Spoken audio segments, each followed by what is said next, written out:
Day 116. From child to full-grown son.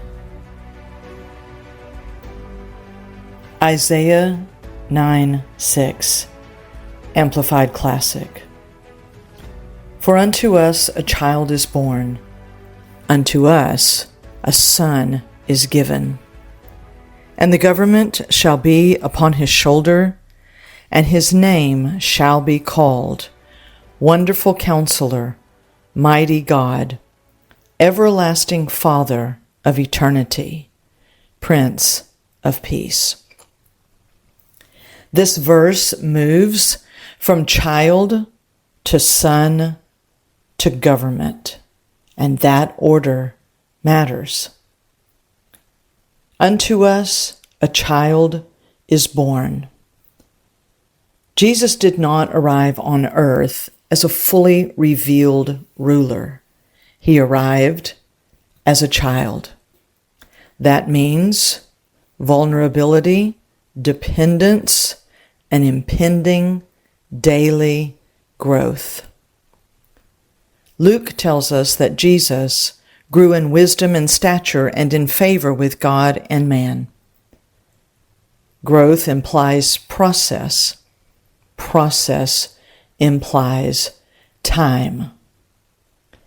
The Son of God, who became Son of Man, on all levels and in both titles, fully submitted himself to the Father for his very necessary development.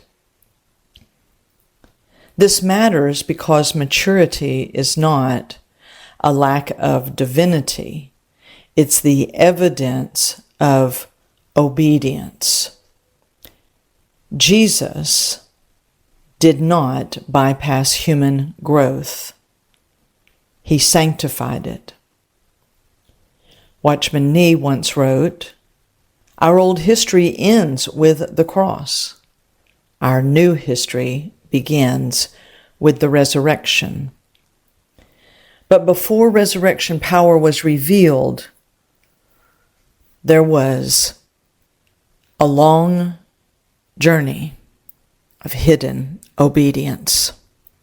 30 years of preparation before 3 years of public obedience and authority.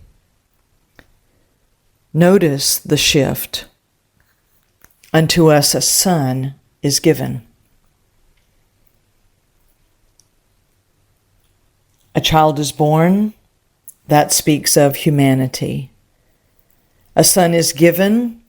That speaks of relationship and purpose. Always be reminded, he came on purpose. Because the Father had a desire for sons in the likeness of the Son. Sonship is not about position, it's about submission. Jesus learned obedience.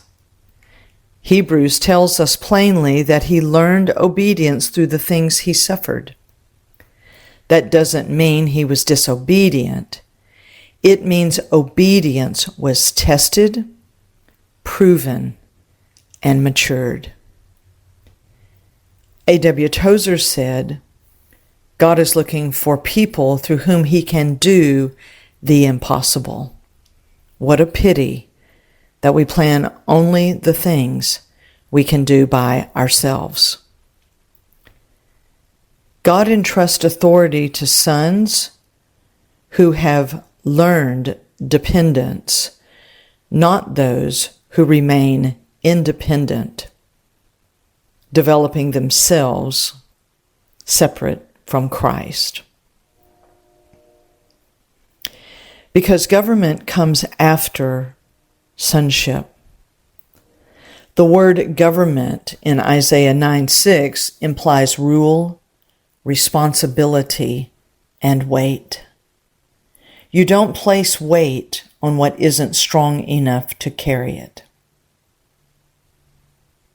The Father is bringing forward load-bearing sons in this hour of history.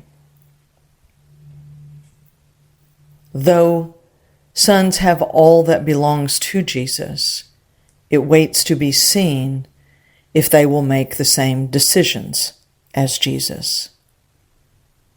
Because his decisions brought development. Those decisions came out of his devotion to the Father. Jesus did not grab authority. He did not demand authority. He did not rely upon his authority as the Son of God. He came as a human son, choosing out of his full freedom to submit to the Father, so that the Father's delegated authority could rest on him. Isaiah 9:6 spoke of shoulders. Shoulders speak of capacity, the ability to bear responsibility without being crushed by it, without being inflated by it, never using it to lord over others. Maturity is what enlarges spiritual capacity, spiritual shoulders. This is why God often delays authority in our lives. It is not punishment. It is not withholding so that we'll perform better. It's the deep preparation.